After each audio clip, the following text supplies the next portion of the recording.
The following may contain language that is not suitable for all audiences.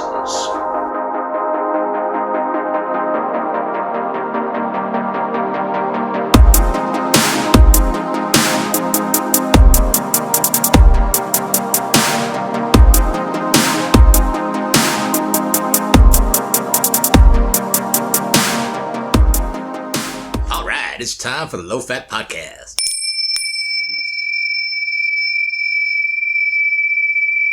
The bells are a little out of practice. Oh, man. Take a little bit of time off and you can't even ring the bell. Couple of weeks, bro. Couple of weeks. Has it been that long? Yep. Sure has. And you know, there's really nothing to talk about except for the fact of, I don't know what it is that I'm not supposed to know. What you're not supposed to know. Yeah. Because, you know, when everybody's talking about all this junk, that's clearly something that's a diversion. You mean everything that we're talking about? Yeah. Look how angry people are. That's the first clue. Everybody's angry. Oh yeah. Doesn't matter who you are. Everybody's Left, right, Santa. Sure. Up, down. Yeah. Hetero, homo. That's true. Shit, man. My neighbor's like, she's as angry as I've seen her in years. And she's like super on the far left. Well, I think that's purposeful, and I don't know why. And plus, you know, because I'm not one of the... Actually, I don't even think there are any puppet masters, but I'm not one of the people... Sure, there's puppet masters. They might not be human. Oh. What, AI puppet masters? No, demonic puppet master. Oh, okay. But anyway. Well, that's actually a good question. Do you believe in the devil? Sure. Well, then that's that. I was interested to hear Dennis Prager saying that he didn't believe in the devil for the longest time. Well, that's like a Jewish thing, isn't it? Yeah. But now he says he does believe that diabolical forces are at work in the United States. He said that this morning. Well, look at what's going on. You know?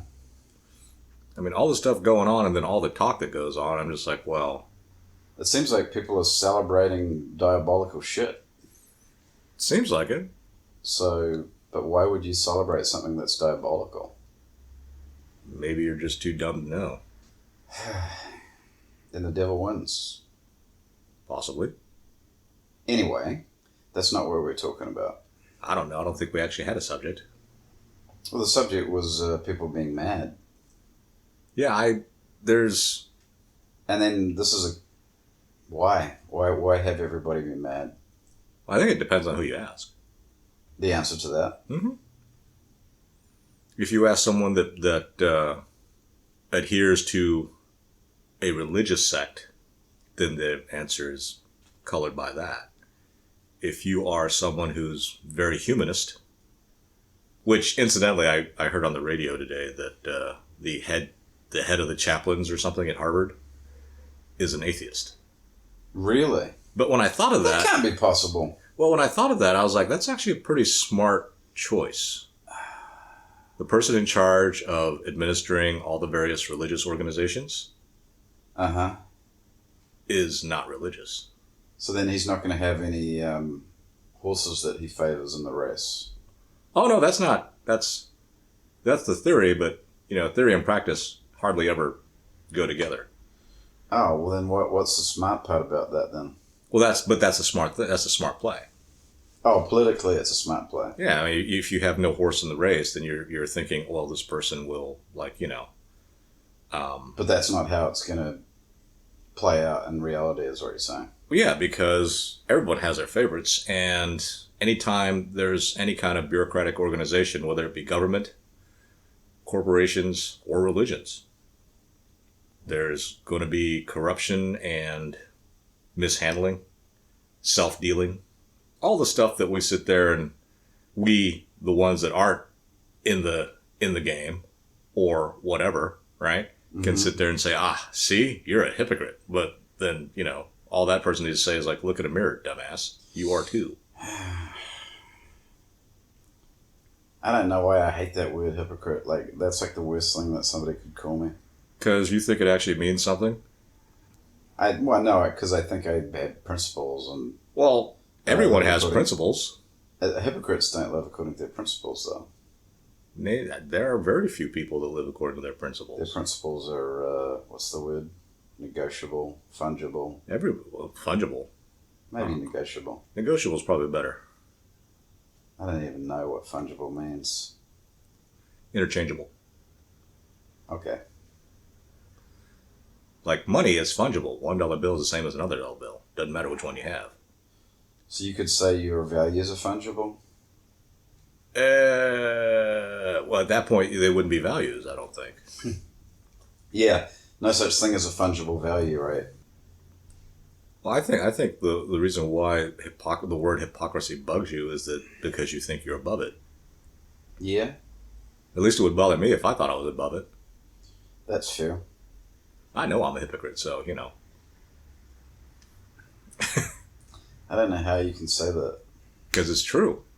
Can I fight against it? Hell yeah. Will I win? Probably not. Does that mean it's not worth fighting? Now, at that point, I say, no, it's always worth the fight. Fighting to not be a hypocrite. Yeah. Even though you're going to lose.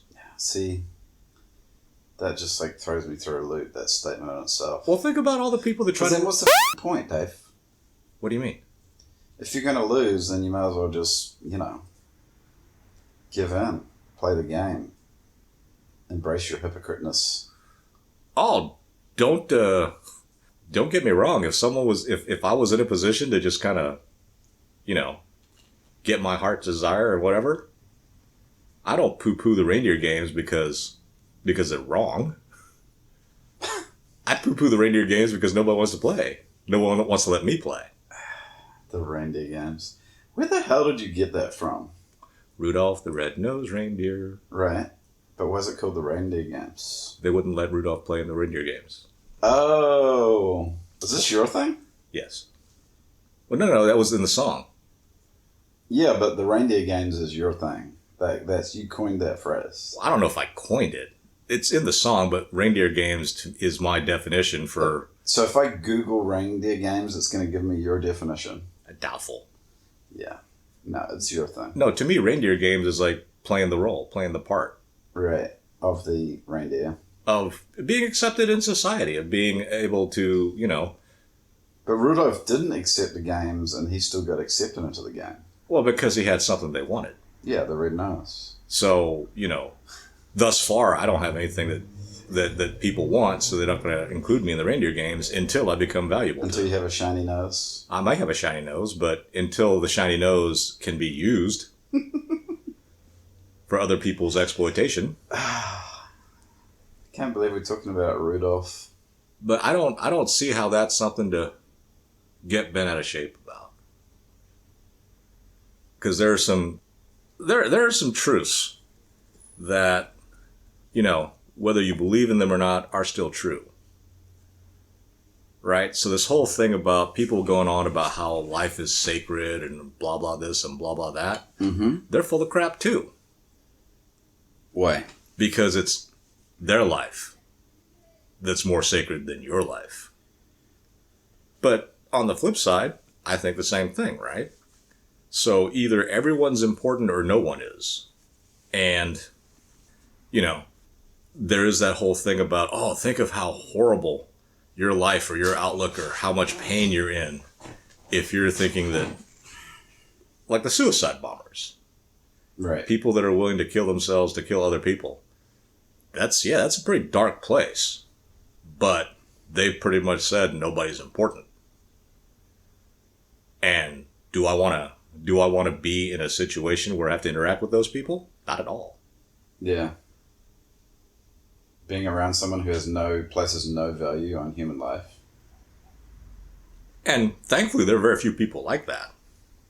Well, those people also get exploited too. They kind of get brainwashed, right? I mean, isn't that what the recruiters do? They look for people like that. I think Because the recruiters aren't blowing themselves up. I don't think that you start out that way. I mean, things have to happen in your life to where you're just like, screw it. But what about the person that's deliberately sending that person to their death? I mean, I think that's worse. In as much as there can be degrees, I don't. They're preaching this philosophy and telling them to do it, but they're not doing it.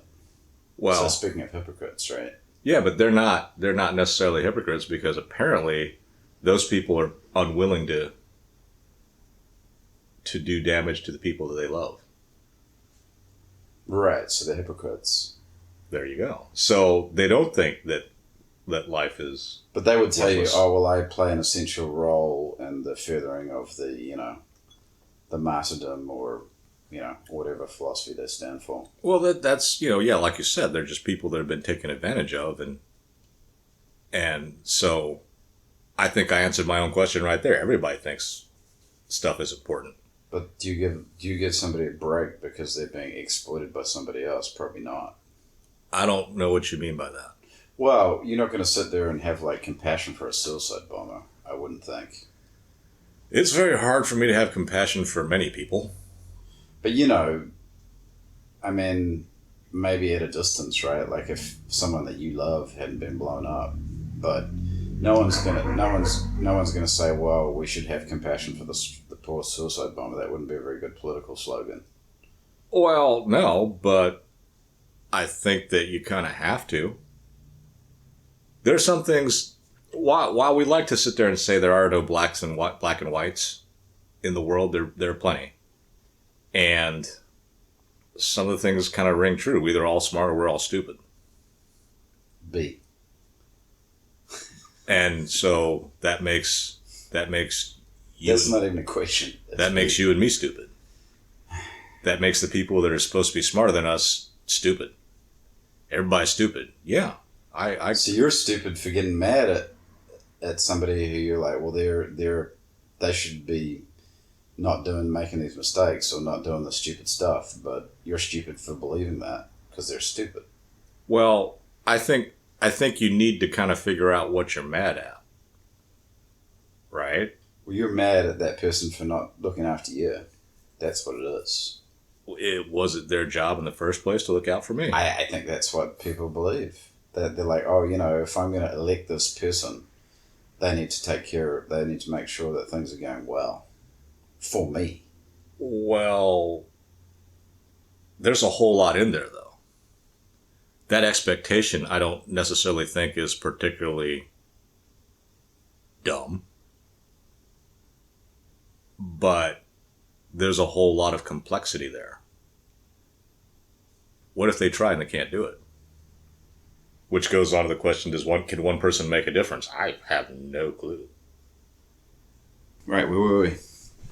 Well, I had the question of can one person make a difference? In a vacuum, no. The only way that a person can make a difference is if that person influences other people. Uh-oh. Technical difficulties, I swallowed it correctly. Oh, dear. You would think that by now I'd be able to get that right, but... Seems to never happen on the other podcasts. Well, they're more professional than we are. Mm-hmm. And, So do you think you're like a big favor when it comes to like people following you that you just have to do by example and then people will follow you, right? Like you don't have to say follow me. Generally not.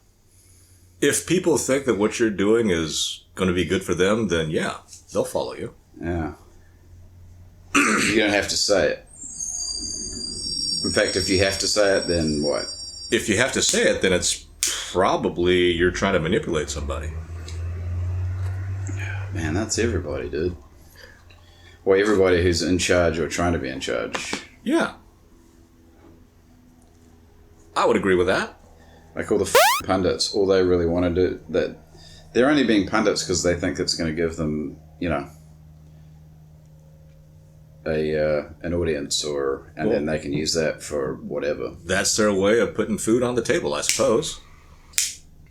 Must be nice to be getting paid to just kind of sit there and talk about shit. Well, I think that's a trap too. What? Thinking that other people have it better than you. A lot of people do. So they think. So you think. A lot of people have it worse than me too, but yeah. As far as I can tell, all those media folks, the guys on the radio and the TV shows and the anchor, those guys seem to be doing pretty damn well. What's your definition of well, though? Well, they don't have to worry about putting food on the table. Sure they do. Really? Yeah. How so? What if nobody wants to listen to you? Well, then you have a problem. So, this idea that somebody else has it better than you, that's incorrect.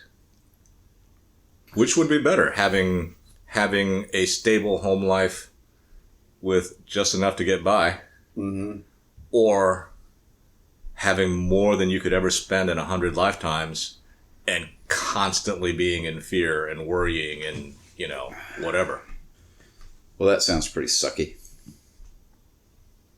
It's just a difference of perspective. You just, you kind of point at one thing that someone else seems to have that you don't have, and you're like, oh, I wish I had that. That's just my view, man.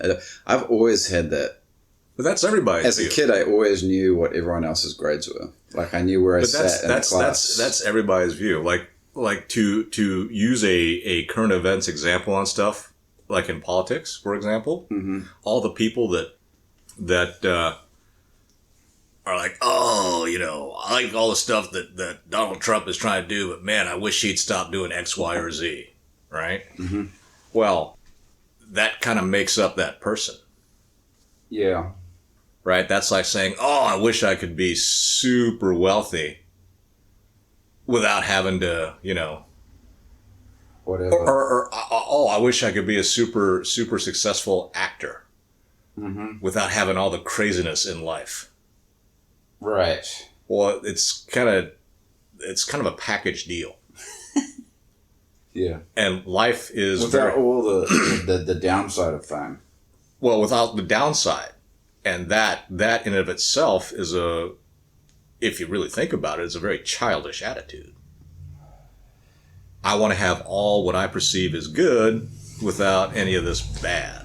Right. And your whole point about what's the point? There are tons of people, me included, that exercise like crazy and try to maintain a healthy lifestyle.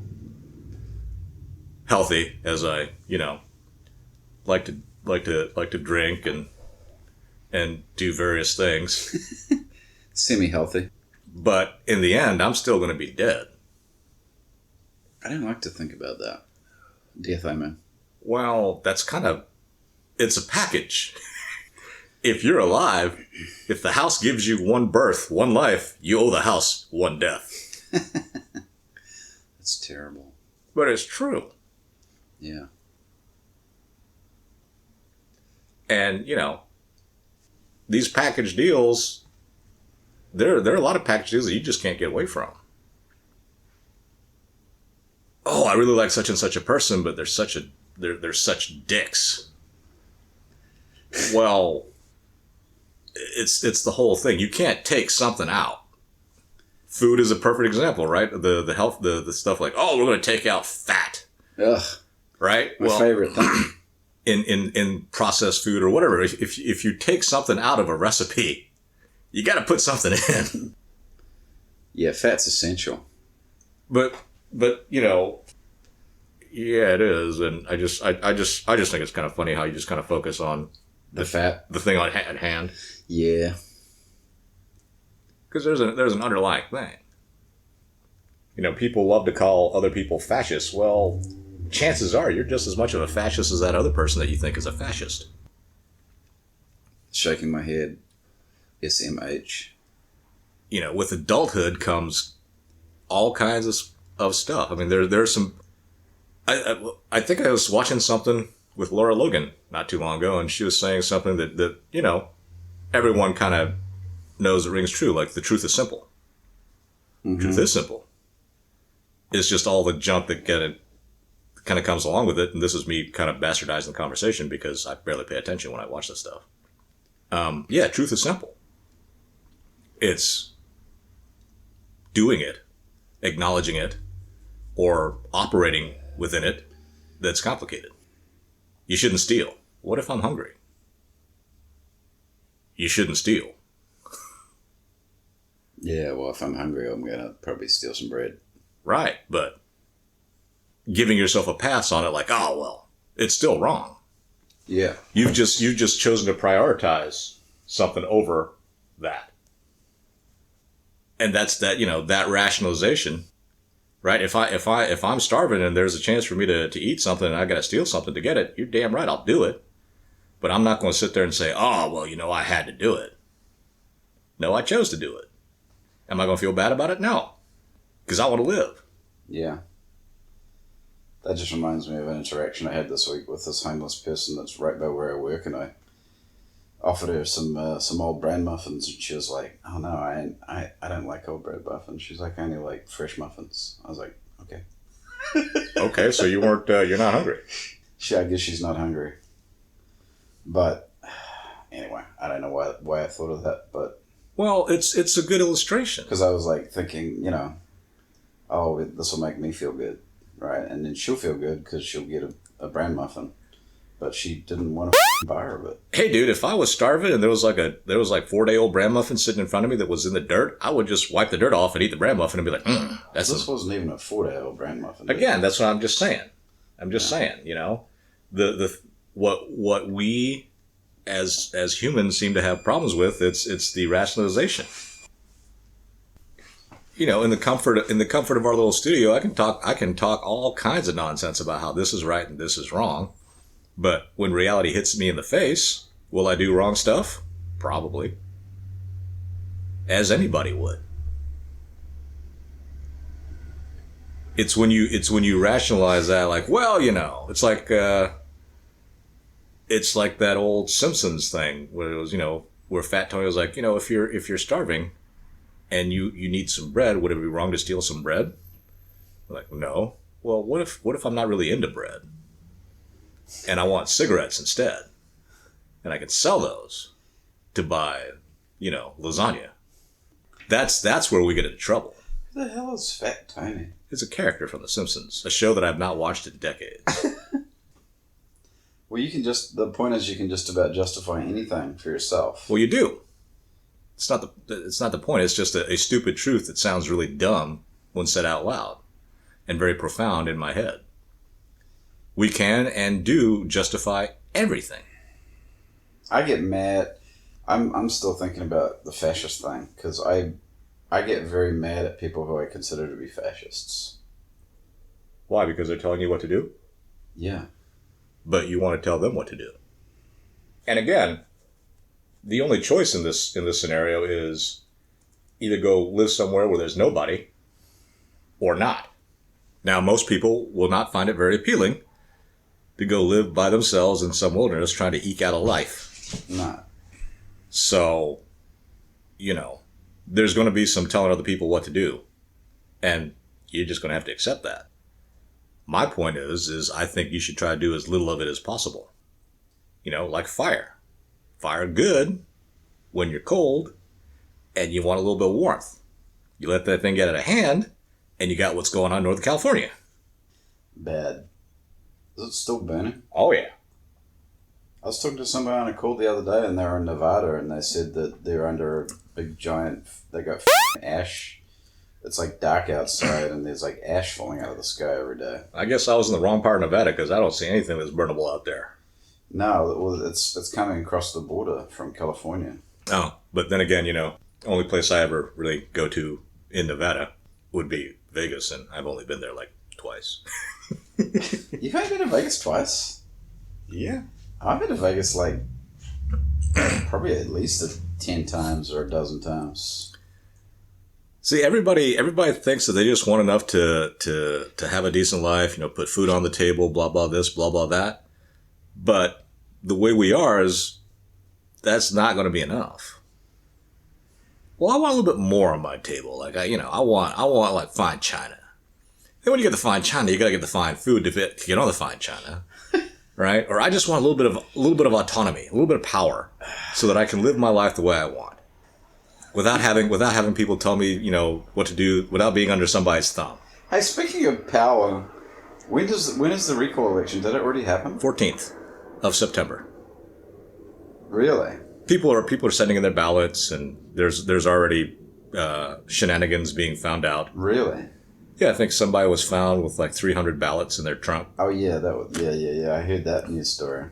But going back to the power thing, right? You might think, oh, I just want enough to be able to to live a life of somewhat autonomy, being able to do what I want because I don't want bad stuff, right? I want to be able to go out to eat when I want or just sit on the couch and watch TV. And that turns into, I don't want anybody ever tell me not to do that, so I need a little bit more power, right? And then, you know, you just keep on wanting more power till you're the one that gets to tell everybody what to do.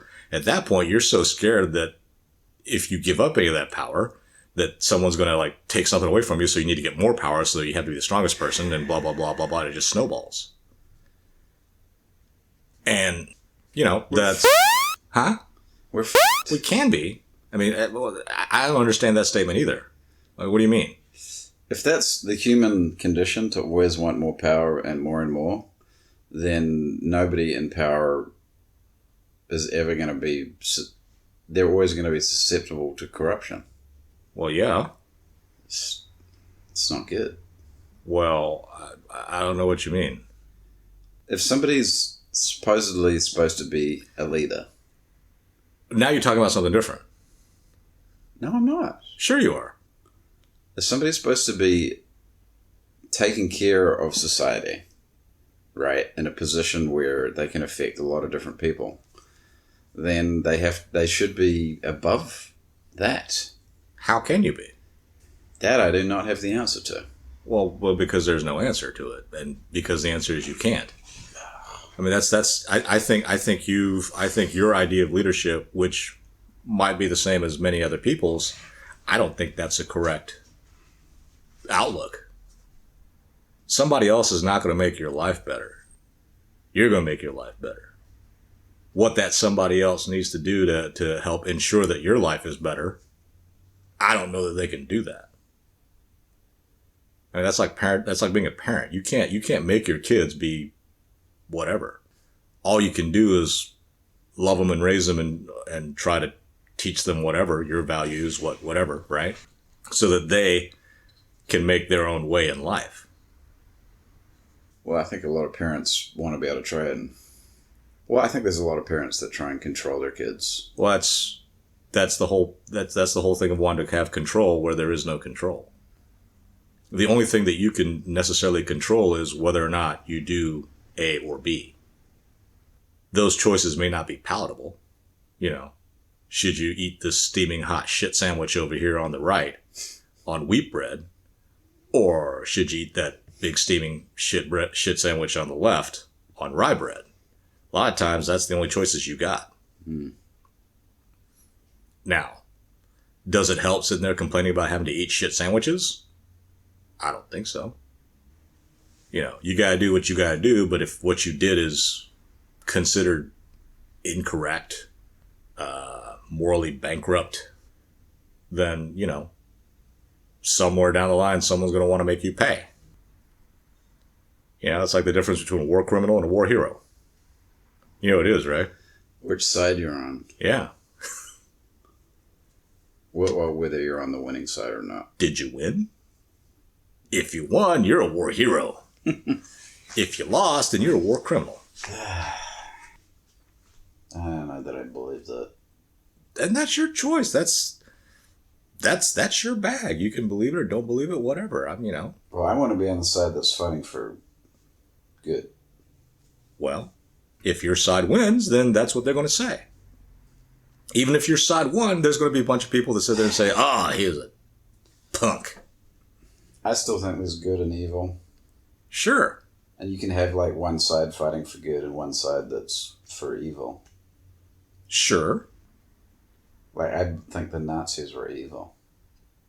Because they lost? Because of what they did.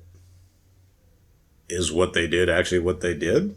Yes. I'm not sitting here saying that I'm not sitting here being an apologist for the Nazis. Yeah. But it's kind of perspective. So you think if Germany had won, there would be no talk about all the fucking war crimes and all the shit that went on under the Nazis? Well, maybe eventually. I mean, think about Martin Luther King. Okay. Everybody thinks he's a great guy. He, quote unquote, won. They're still coming out about how he was a despicable human being. Oh. rapist, sex addict. I find that hard to believe. Because it goes against the narrative or because it didn't happen? I mean, we're not omniscient. Think of Nero and all the bad press he got. Oh, yeah. Well, there are people now, so they're saying, well, maybe he got bad press just because people didn't like him. I think that people just have a hard time being honest about stuff. Well, I think it's harder to be, it's easier to be dishonest than honest. Right, because, well, I don't know what I was going to say. Nobody wants an honest man around if you're, like, dishonest. Well, that's very true. And no one wants a dishonest man around if they're honest. And I don't think there's that many honest men around. Again, I don't think that it's like 100% or even reasonable doubt or even preponderance of the evidence type of thing. Like, how honest do you have to be considered honest? Pretty honest. Like, if you cheated on a test, does that make you dishonest? Why did you have to come up with that example? Well, that's the point, right? How much is enough? Cheated on a test. How much is enough? Okay, so you can still cheat on a test and not be considered dishonest, but that's a dishonest act. Yes. That's just like painting somebody with one brush, though, for one little thing. Well, that's where one of my favorite terms comes about. I love that term. Stupid as hell, but I love it. What's that? You shouldn't be judged on your last worst act. Well, someone needs to tell that to the society in general, because everyone operates to the opposite of that saying at the moment. Well, that's because the spotlight isn't on them. It's easy to be one of the crowd throwing the stones. It's very hard to be the person getting hit. Yeah, that's true. I don't know if I've mentioned this quote from a movie before, but I'd like to end with that because going on the last worst act thing. Did you ever see that movie? Is it Word of Honor or something? Word of Honor? Something like that. It's a really small.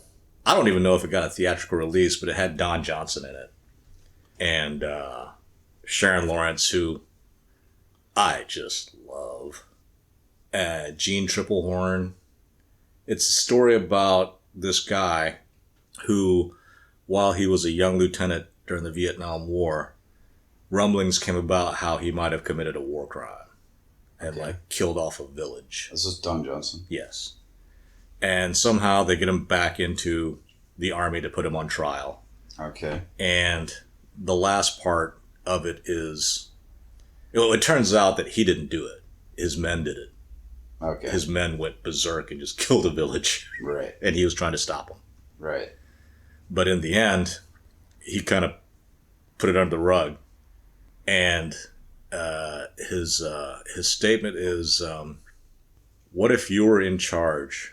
What if you were charged with writing the legacy of a group of men? Good men. But you were in charge of determining their legacy based on how they acted on one day. And on that day, they went mad.